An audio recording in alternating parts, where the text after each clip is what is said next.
इतिहास के 8 सबसे प्रभावशाली व्यक्ति। नंबर 1, भगवान गौतम बुद्ध। भगवान गौतम बुद्ध का जन्म लुम्बिनी में हुआ था। उनका बचपन का नाम सिद्धार्थ था।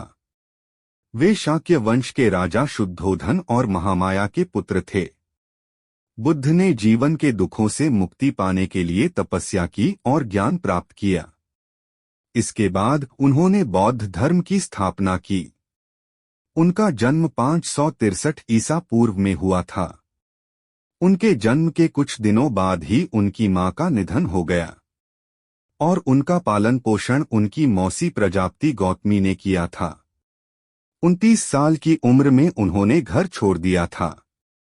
इस घटना को महाभिष्क्रमण कहते हैं।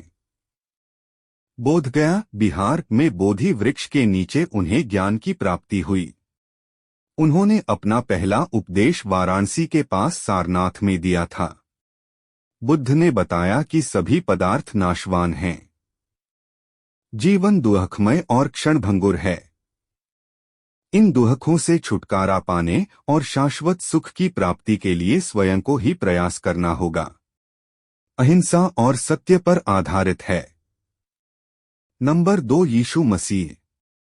बाइबल के अनुसार ईसा की माता मरियम गलीलिया प्रांत के नाजरेत गांव की रहने वाली थीं। उनकी सगाई दाऊद के राजवंशी यूसुफ नामक बढ़ी से हुई थी।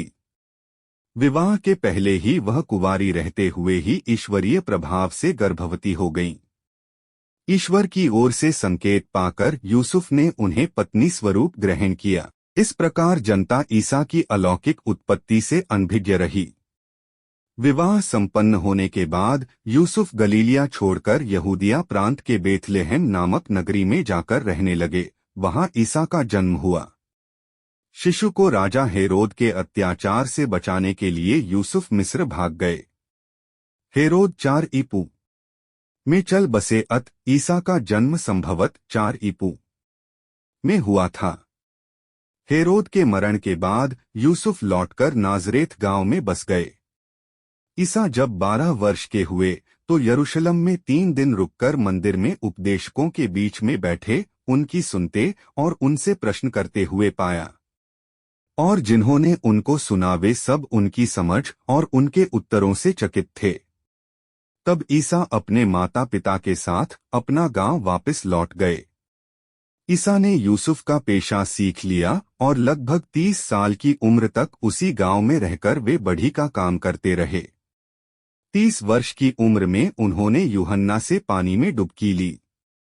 डुबकी के बाद ईसा पर पवित्र आत्मा आया। दिन के उपवास के बाद ईसा लोगों को शिक्षा देने लगे। नंबर 3, अशोक सम्राट। सम्राट अशोक ने संपूर्ण एशिया में तथा अन्य आज के सभी महाद्वीपों में भी बौद्ध पंथ का प्रचार किया। सम्राट अशोक के संदर्भ के स्तंभ एवं शिलालेख आज भी भारत के कई स्थानों पर दिखाई देते हैं। इसलिए सम्राट अशोक की ऐतिहासिक जानकारी अन्य किसी भी सम्राट या राजा से बहुत व्यापक रूप में मिल जाती है। सम्राट अशोक प्रेम, सहिष्णुता, सत्य, अहिंसा एवं शाकाहारी जीवन प्रणाली के सच्चे समर्थक थे। इसलिए उनका नाम इतिहास में महान परोपकारी सम्राट के रूप में ही दर्ज हो चुका है। कलहण के राजतरंगिणी में धर्माशोक का उल्लेख आता है। कलिंग युद्ध के 2 वर्ष पहले ही सम्राट अशोक ने बुद्ध बौद्ध धर्म अपना लिया था, जिससे से प्रभावित होकर बौद्ध अनुयायी हो गए और उन्हीं की स्मृति में उन्होंने कई स्तंभ खड़े कर दिए जो आज भी नेपाल में उनके जन्मस्थल लुम्बिनी में मायादेवी मंदिर के पास, सारनाथ बौद्ध मंदिर बोधगया, कुशीनगर एवं आदि श्रीलंका, थाईलैंड, चीन इन देशों में आज भी अशोक स्तंभ के रूप में देखे जा सकते हैं। सम्राट अशोक ने बौद्ध धर्म का प्रचार भारत के अलावा श्रीलंका, अफगानिस्तान, पश्चिम एशिया, मिस्र तथा यूनान में भी करवाया। सम्राट अशोक अपने पूरे जीवन में एक भी युद्ध नहीं हारे। सम्राट अशोक के ही समय में 23 विश्वविद्यालयों की स्थापना की गई, जिसमें तक्षशिला, नालंदा, विक्रमशिला, कंधार आदि विश्वविद्यालय प्रमुख थे। इन्हीं विश्वविद्यालयों में विदेश से कई छात्र शिक्षा पाने भारत आया करते थे। ये विश्वविद्यालय उस समय के उत्कृष्ट विश्वविद्यालय थे। शिलालेख प्रारंभ करने वाला पहला शासक बाद में आरंभ हुआ था। अशोक ने सर्वप्रथम बौद्ध पंथ का सिद्धांत लागू किया जो आज भी कार्यरत है। सम्राट अशोक ने अपने पुत्र महेंद्र एवं पुत्री संघमित्रा को बौद्ध धर्म के प्रचार के लिए श्रीलंका भेजकर प्रचार प्रसार करवाया। नंबर 4 संत पॉल।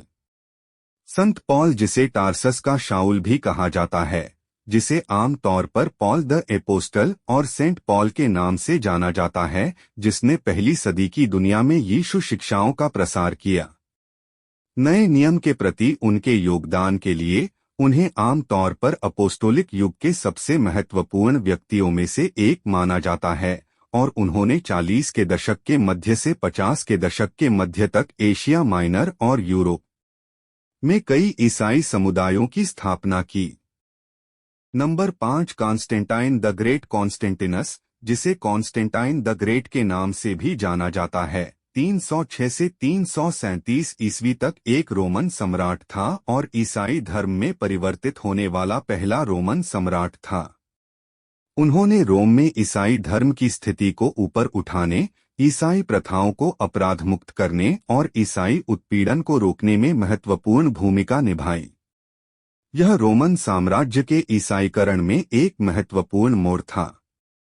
उन्होंने कॉन्स्टेंटिनोपल शहर की स्थापना की और इसे साम्राज्य की राजधानी बनाया, जो एक सहस्राब्दी से अधिक समय तक रहा। नंबर 6 हजरत मोहम्मद साहब। मोहम्मद साहब इस्लाम धर्म के संस्थापक थे। इस्लामिक मान्यता के अनुसार वह एक पैगंबर और ईश्वर के संदेशवाहक थे, जिन्हें इस्लाम के पैगंबर भी कहते हैं, जो पहले आदम, इब्राहिम, मूसा, ईसा और अन्य पैगंबरों द्वारा प्रचारित एकेश्वरवादी शिक्षाओं को प्रस्तुत करने और पुष्टि करने के लिए भेजे गए थे। इस्लाम की सभी मुख्य शाखाओं में उन्हें अल्लाह के अंतिम पैगंबर के रूप में देखा जाता है, हालांकि कुछ आधुनिक संप्रदाय इस विश्वास से अलग भी नजर आते हैं। मुसलमान यह विश्वास रखते हैं कि कुरान जिब्राईल, ईसाईयत में गैब्रियल नामक एक फरिश्ते के द्वारा मुहम्मद को सदी के अरब में लगभग 40 साल में याद कंठस्थ कराया गया था। मुहम्मद विश्वासियों को एकजुट करने में, एक मुस्लिम धर्म स्थापित करने में, एक साथ इस्लामिक धार्मिक विश्वास के आधार पर कुरान के साथ साथ उनकी शिक्षाओं और प्रथाओं के साथ नजर आते हैं। Number 7 Charles Darwin. Charles Robert Darwin एक अंग्रेज प्रकृतिवादी, भूविज्ञानी और जीव विज्ञानी थे, जो विकासवादी जीव विज्ञान में अपने योगदान के लिए व्यापक रूप से जाने जाते हैं। उनका प्रस्ताव कि जीवन की सभी प्रजातियां एक सामान्य पूर्वज से उत्पन्न हुई हैं, अब आम तौर पर स्वीकार किया जाता है और एक मौलिक वैज्ञानिक अवधारणा माना जाता है। अल्फ्रेड रसेल वालेस के साथ एक संयुक्त प्रस्तुति में उन्होंने अपना वैज्ञानिक सिद्धांत पेश किया कि विकास का यह शाखाबद्ध पैटर्न एक प्रक्रिया के परिणामस्वरूप हुआ, जिसे उन्होंने प्राकृतिक चयन कहा, जिसमें अस्तित्व के संघर्ष का चयनात्मक प्रजनन में शामिल कृत्रिम चयन के समान प्रभाव होता है। डार्विन को मानव इतिहास में सबसे प्रभावशाली शख्सियतों में से एक बताया गया है। वे पहले रोमन सार्वजनिक व्यक्ति हैं जिनके जीवन का कुछ ऐतिहासिक निश्चितता के साथ पता लगाया जा सकता है। उन्होंने विवादास्पद लोकप्रिय दिमाग वाले सुधारों को भी प्रेरित किया और उन्हें एक न्यायशास्त्रीय ग्रंथ, नैतिक निबंधों के संग्रह और कई कविताओं के लेखक होने का श्रेय भी दिया जाता है, जिससे वे रोम के शुरुआती साहित्यिक व्यक्तियों में से एक बन गए। Number 8 एपियस Claudius caucus. शानदार वंश का एक कुलीन व्यक्ति, कैकस पहली सेंसर के पद पर अपने चुनाव के साथ प्रमुखता में आया, जिसे उसने 5 साल तक संभाला। कार्यालय में कैकस के समय के दौरान अपने निर्माण परियोजनाओं के अलावा उन्होंने कई विवादास्पद लेकिन कम समझे गए संवैधानिक सुधारों की शुरुआत की। उन्होंने विधानसभाओं में गरीबों और भूमिहीनों की मतदान शक्ति में वृद्धि की और निम्न वर्ग के नागरिकों को रोमन सीनेट में भर्ती कराया, हालांकि इन उपायों को नाराज कुलीन वर्ग द्वारा आंशिक रूप से पूर्ववत कर दिया गया था। इसके अलावा कैकस सीनेटरों की औपचारिक सूची तैयार करने वाला पहला सेंसर था। इन सुधारों ने सेंसरशिप की प्रतिष्ठा में भारी वृद्धि की, जो पहले केवल एक मामूली मजिस्ट्रेट था। बाद में जीवन में वृद्धावस्था के कारण अंधे हो जाने के कारण लैटिन कैकस, जिससे उपनाम पड़ा, उन्होंने सीनेट में भाषण दिया, जिसमें उन्होंने एपीरोट राजा पिरहस के साथ शांति का सफलतापूर्वक विरोध किया। उनके सुधारों ने कुछ आक्रोश को जन्म दिया, क्योंकि उन्होंने कई स्थापित परंपराओं को तोड़ा।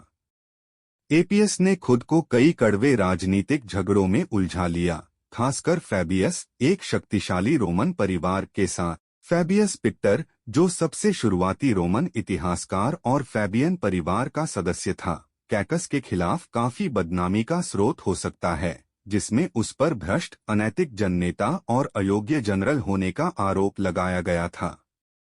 स्रोतों में व्यापक विचलन के कारण आधुनिक विद्वानों के पास कैकस के कार्यों की बहुत अलग व्याख्याएं हैं। उन्हें एक क्रांतिकारी, एक प्रतिक्रियावादी, एक संभावित तानाशाह या एक महान सुधारक के रूप में वर्णित किया गया है, जो क्लीस्थेनस और पेरिकल्स जैसे एथेनियन आंकड़ों के बराबर है।